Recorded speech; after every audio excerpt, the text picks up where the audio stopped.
Konnichiwa mga kabayan, tara at magluto naman tayo ng shrimp broccoli stir fry.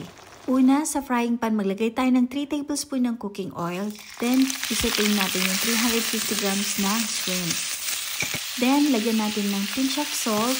Isaute ulit natin to until ganito na ang texture nito. Then, hangiin muna natin to. Sa same frying pan, maglagay tayo dito ng garlic.